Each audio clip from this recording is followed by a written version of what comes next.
নমস্কার বন্ধুরা। বাংলা মাথা নত করবে না। হ্যাঁ,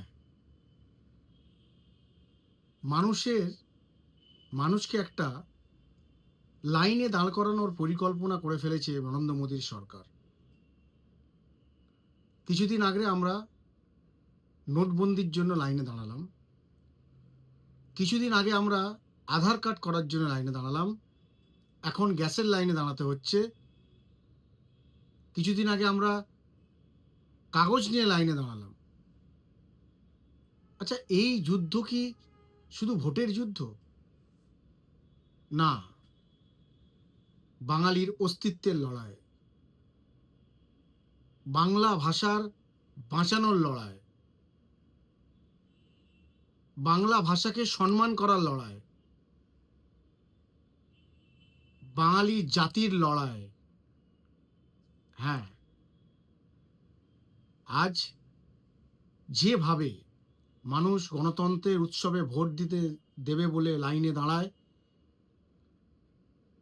আজকে সেই লাইনে দাঁড়াতে গিয়ে মানুষের কাগজপত্র নিয়ে গিয়ে তারা প্রাণ হারিয়েছে। 172 জন মারা গেছে।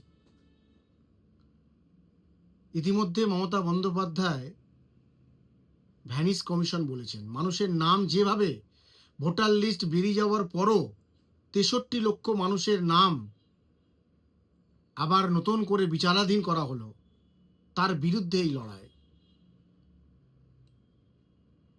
আজকে যারা বাংলা ভাষাকে অপমান করে, দিল্লির পুলিশ কিছুদিন আগে বাংলা ভাষাকে বাংলাদেশি ভাষা বলে তকমা দিয়েছিল। আজকে বাংলা ভাষা রক্ষা করার লড়াই, বাঙালির লড়াই। নরেন্দ্র মোদী সরকার যেভাবে মানুষকে লাইনে দাঁড় করাচ্ছে, যেভাবে মানুষকে হেনস্থা করছে, তার বিরুদ্ধে বাংলার মানুষের লড়াই। আমরা দেখলাম দিল্লিতে যেভাবে রাস্তা ভেঙে পড়ছে, ব্রিজ ভেঙে যাচ্ছে, সেসব নিয়ে মানুষের কোনো মাথা ব্যথা নেই। যেভাবে নিত্য প্রয়োজনীয় দামের জিনিসের বৃদ্ধি হচ্ছে, সেভাবে মানুষের কোনো কথা বলার সুযোগ নেই।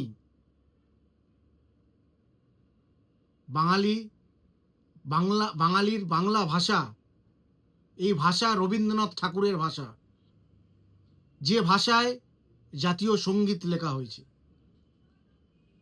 যারা বাঙালির মনীষীদের, রাজা রামমোহন রায় থেকে বঙ্কিমচন্দ্র চট্টোপাধ্যায়কে অসম্মান করে, তাদের বিরুদ্ধে এই লড়াই, এই যুদ্ধ।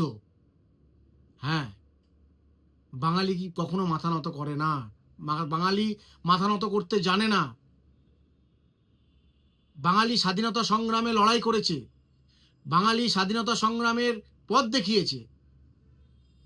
সেলুলার জেলের বাঙালিদের নাম বড় বড় অক্ষরে লেখা আছে। তাই এই লড়াই বাঙালির অস্তিত্বের লড়াই। বাঙালিকে ভাবতে হবে, বাঙালিকে জাগতে হবে। এই বিরোধী শক্তির বিরুদ্ধে আমাদের সবাইকে লড়তে হবে, রাস্তায় নামতে হবে, যুদ্ধ করতে হবে। বাঙালি কখনো মাথা নত করতে জানে না। বাঙালি সবসময় সম্মান নিয়ে মাথা উঁচু করে বাঁচে।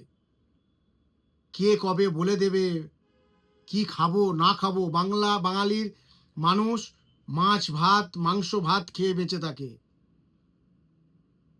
বাংলা লড়াই করতে জানে, বাঙালিরা লড়াই করতে জানে। তাই বাঙালিদেরকে রুখে দাঁড়াতে হবে। এই অশুভ শক্তির বিরুদ্ধে, নরেন্দ্র মোদীর সরকারের বা জমিদার সরকারের বিরুদ্ধে আমাদেরকে বা বাঙালিকে লড়াইয়ে নামতে হবে। বাঙালি মাথা নত করতে জানে না। বাঙালি লড়াই করতে জানে, বাঙালি লড়তে জানে। তাই বাংলার মানুষদের কাছে, আপামর মানুষদের কাছে অনুরোধ, আপনারা লড়াইয়ে প্রস্তুত হন। এইটা শুধু ভোটের জন্য যুদ্ধ নয়, ভোটাধিকারের লড়াই নয়, বাঙালির অস্তিত্বের লড়াই, বাঙালির সম্মানের লড়াই। জয় হিন্দ, জয় বাংলা, বন্দে মাতরম।